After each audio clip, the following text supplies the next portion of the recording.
During the COVID-19 pandemic, Americans stuck at home started to take a hard look at their surroundings.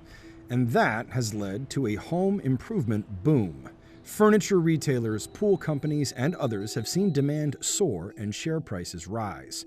Pool installer Latham said its sales for the first quarter of 2021 were up 191% year over year.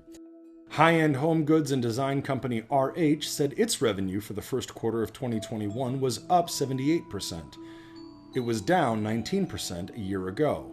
And many customers are also deciding it is time to build a deck. Skyrocketing demand combined with historically high lumber prices led to very good fortune for a couple of publicly traded companies that make a rather humble-sounding product: fake wood decks. Strictly speaking, these are composite decks and polymer decks.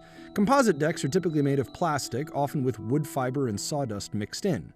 Polymer or PVC decks are pretty similar, but made entirely from plastic. They typically have two layers: a core made of plastic, sometimes combined with wood flour or sawdust, and a cap that seals the product and achieves the look that simulates wood. Two of the biggest names in this space are Trex and AZEK. Together, they control about 75% of the composite decking market, which is in turn about 20% of the entire $8 billion decking market. A third brand, Fiberon, has about 10% share. Wood alternative deck makers say their products often look nearly identical to wood and last for decades, much longer than a typical wood deck. They are also billing themselves as an eco-friendly option. Trex's product is made almost entirely from recycled materials, and AZEK has been working to boost its products' recycled content. Both are commonly available brands that were growing sales even prior to the pandemic due to growth in the housing market and aging housing stock and an increased interest in alternatives to wood, which may look great but can cost more money and energy to maintain over its lifetime. And both AZEK and Trex say there is room to grow. So do some of the contractors who install decks, both wood and wood alternatives. But these materials are expensive and they are not without their drawbacks. How much share can these players grab? How many people would pay for a fake wood deck? The total decking market is growing at a rate of about 6% per year. Composite decking has been growing at a rate closer to 10% per year, and some companies are doing better than that. Trex is the market leader with about 50%.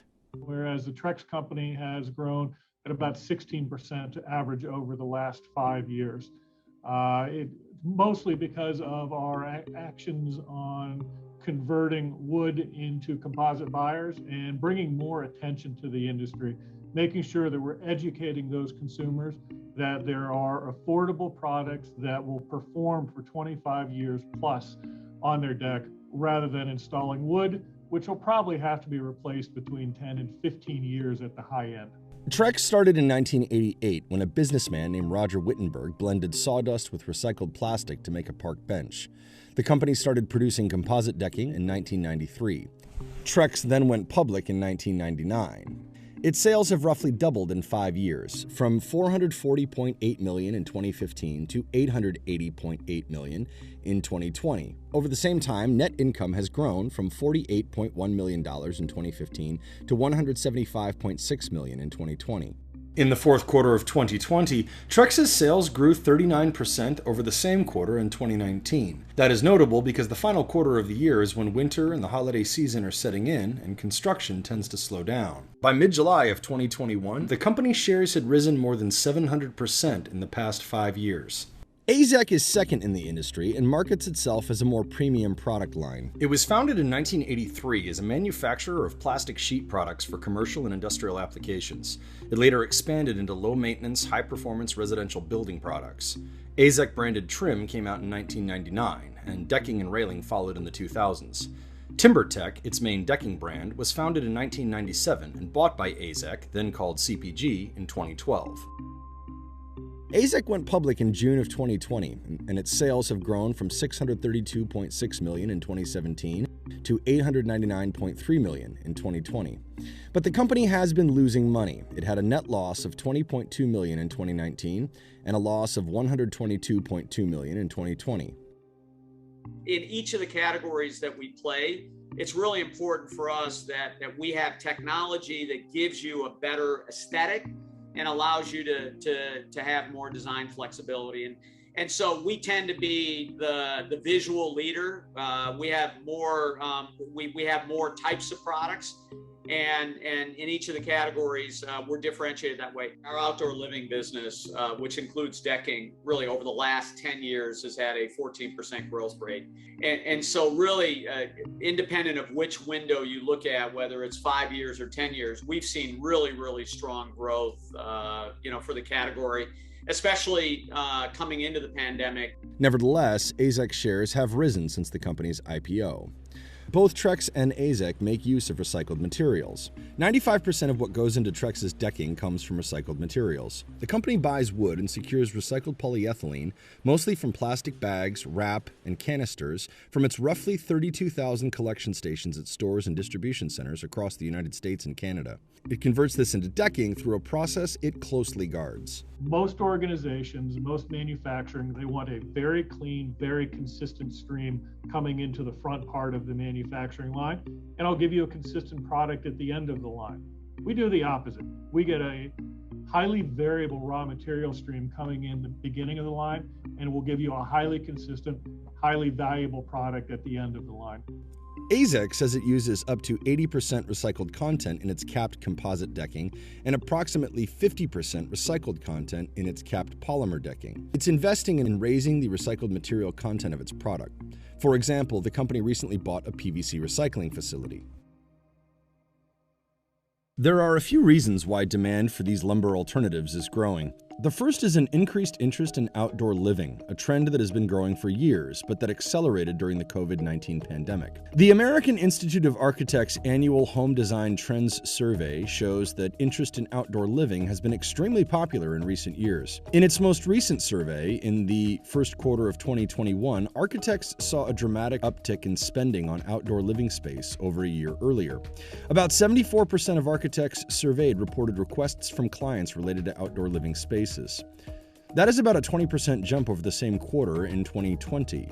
The uptick is notable in part because outdoor space improvements have been popular among clients for years. In addition, the millennial generation is beginning to move out to the suburbs and seek homeownership.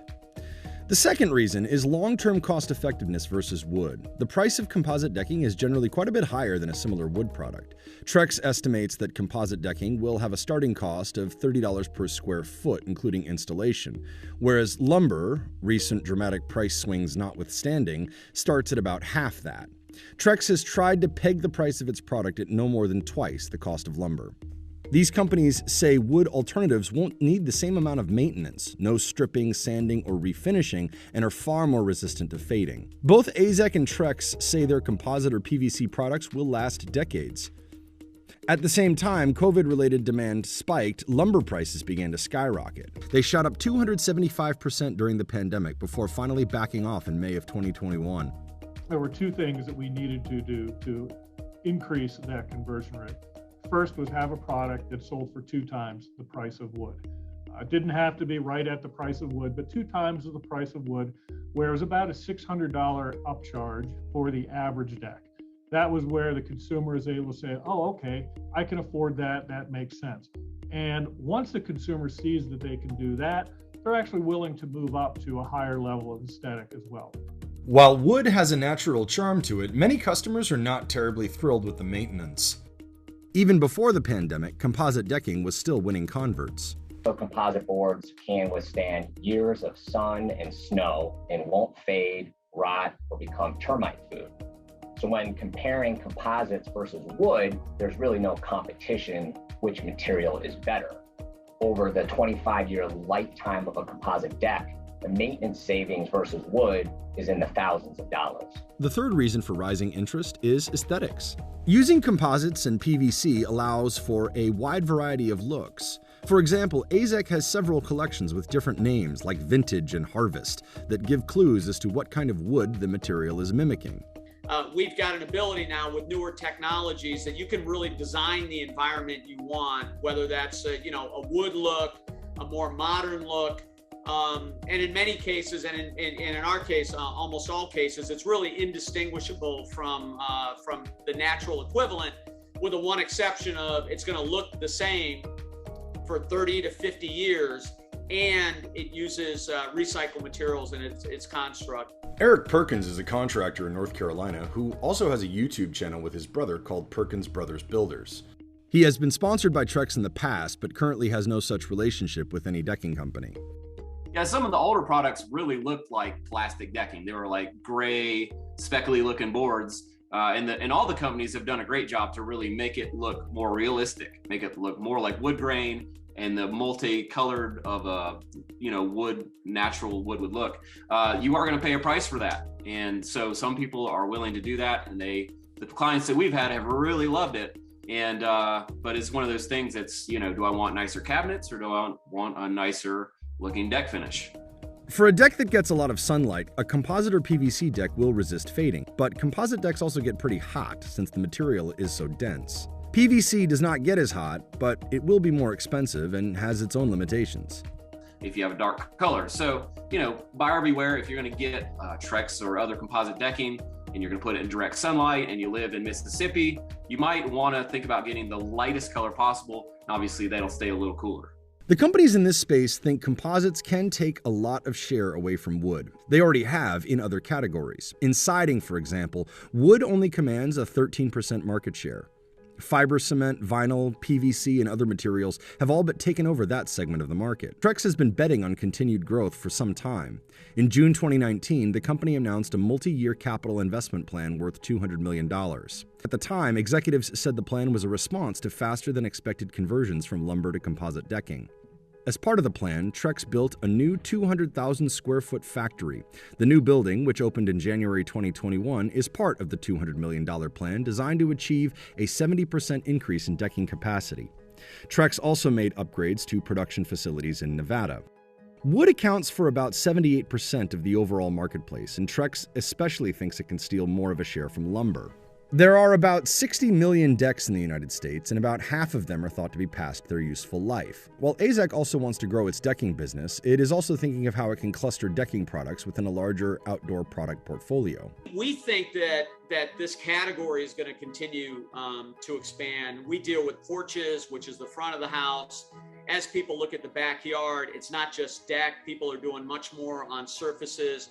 I mentioned patios. There's just a lot of opportunity as people focus more and more outside. For companies like us, as we continue to invest not only in the decking side of the business, but the stuff around the outside of the house that provide that sustainable, low maintenance beauty. Both companies are leaning into sustainability and recycling, in part because both believe social responsibility is a high priority for a lot of customers today, especially younger ones. Just as Trex has been the pioneer in the composite decking category, it has also led in the use of recycled materials. In 2020, it used 362 million pounds of recycled plastic and another 547 million pounds of reclaimed wood. That said, AZEK is committed to catching up to its rival. Within the last year, it completed a life cycle assessment and found that its composite and PVC products have lower total carbon footprints than sustainably harvested pine, 15% lower for wood composite and 5% for PVC. In fiscal year 2020, AZEK used 400 million pounds of recycled material to make its products, mostly recycled plastic with some recycled wood flour.